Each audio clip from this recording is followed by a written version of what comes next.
Have you ever noticed that the moment someone tells you, don't look, you immediately look? Or when someone says, you probably want like this, suddenly you're interested? This isn't coincidence.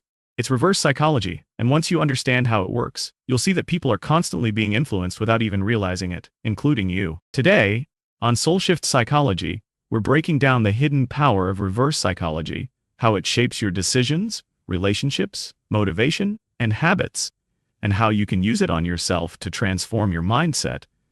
Let's dive in. Reverse psychology isn't manipulation.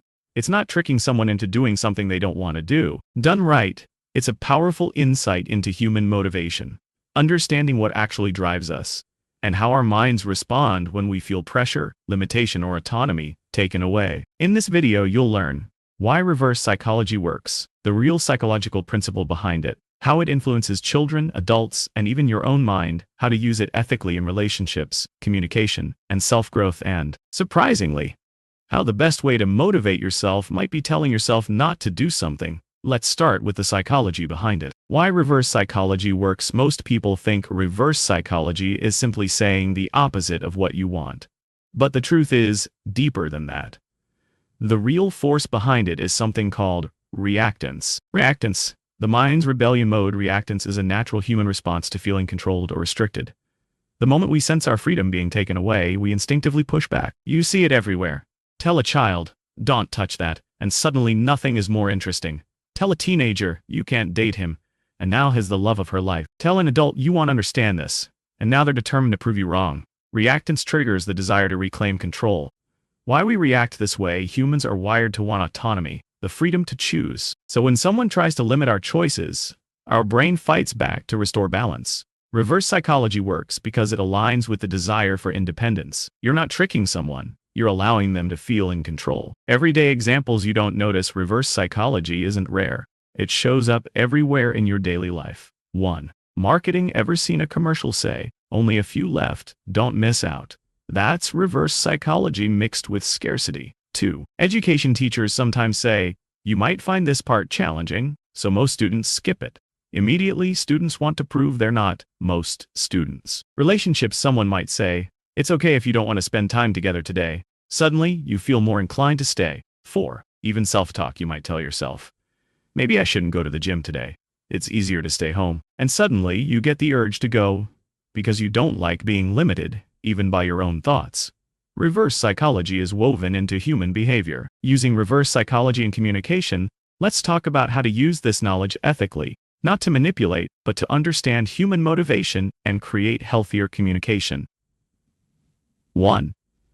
Giving people controlled freedom. Instead of telling someone what to do, give them options that lead to better choices. Example, instead of shui, you need to calm down. Say, shuig, you can take a break if you want, or we can keep talking. It's up to you. It's up to you. When people feel like they have control, they naturally choose the healthier option. 2. Using soft pressure instead of direct commands. Direct commands often create resistance. Example, Chiwa don't say, you have to study now. Try. It's your call when to start, but beginning now means you'll finish earlier and have your evening free. You're guiding, not forcing. 3. When someone is stubborn. Reverse psychology works best on people who hate being told what to do, are defensive, are naturally rebellious, want independence, want to prove themselves. For these personalities, direct instructions feel like a challenge. Example, instead of, Sue, talk to me, try, it's okay if you're not ready to talk yet. Take your time, we can talk whenever you choose. The pressure disappears. Their desire to open up increases. Using reverse psychology on yourself. This is where things get interesting. You can use reverse psychology to break bad habits, boost motivation, and overcome resistance. 1. The forbidden technique. Your brain hates restrictions. 1. The forbidden technique. Your brain hates restrictions. So when you forbid something, it becomes more tempting, and you can use that in your favor. Example, tell yourself, I'm not allowed to work on my goals for the next 10 minutes. What happens? Your brain immediately wants to do the opposite. 2. The I don't care trick. Struggling with perfectionism or pressure. Say to yourself, Shul, it's okay if this turns out bad. I'm not trying to be perfect. Suddenly, the pressure fades, and performance actually gets better. The reverse motivation trick. Instead of saying, Yo, I must go to the gym today. Say, it's totally fine if I skip. My body can rest. This sounds like giving up, but it removes pressure and surprisingly increases your motivation to go. It works because you get back your sense of choice. Reverse psychology in relationships. Reverse psychology can improve your relationships when used with empathy. Here's how. 1. Giving emotional space. If someone is pulling away emotionally, chasing them makes it worse. Instead, try, Shui, you don't have to decide anything right now. Take your time. I'm not going anywhere. You remove pressure, and connection increases. 2. It can spagio. Als. Hind. Watch. After well. I'm not going anywhere. You remove pressure and connection increases. 2. Encouraging positive behavior. If someone resists advice, use reverse psychology gently. Example, instead of, you should really take a break. Try, Shued, you probably want rest even if you're exhausted. I know how hardworking you are. They feel understood, not judged, and often decide to rest. 3. Handling arguments. Arguments become worse when you force your point. Try this. People stop defending and start thinking. When not to use reverse psychology is powerful, but it's not for every situation. Avoid using it when someone is fragile, anxious, or emotionally overwhelmed, the relationship lacks trust, you're trying to fix a serious conflict, the person tends to overthink, the stakes are high. Reverse psychology should never be used for manipulation or control. Use it to create space, reduce pressure, and support autonomy.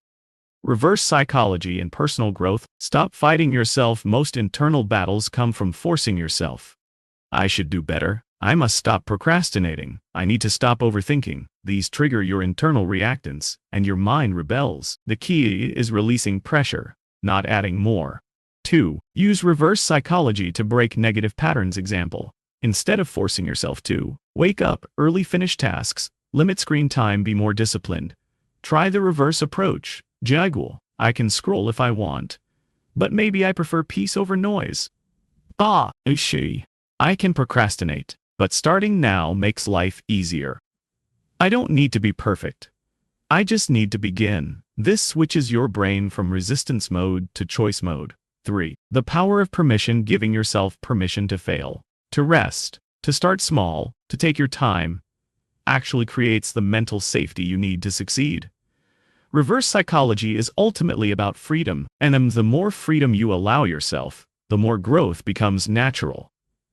Transformative examples. Here are a few practical examples you can start using today.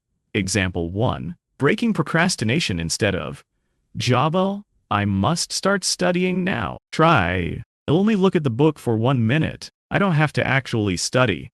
Result, you start studying naturally. Example 2. Getting someone to open up. Instead of Suno, tell me what's wrong. Try, it's okay if you don't want to talk right now. I'm here whenever you're ready. Result, they talk sooner than you expect. Example 3. Building discipline. Instead of chill, I can't skip the gym. Say, I can skip today, but I'll feel better if I go. Result, you choose discipline from a calm place, not pressure. The psychology of choice. Reverse psychology teaches us one essential truth. People don't resist doing something, they resist losing their freedom. The more you try to force someone, or yourself, the stronger the resistance becomes. But the more you allow choice, the easier behavior change becomes. When people feel free, they grow.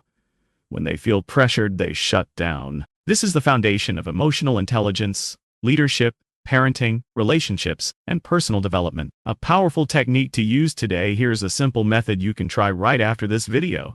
The "it's okay not" method. Choose one thing you've been avoiding, like cleaning your room, studying, working out, starting your project, journaling, working out, starting your project, anything. Say this to yourself: it's okay if I don't do it. I'm allowed to skip it, but I'll just take a tiny step so I don't make it harder for myself later. Then take one small step.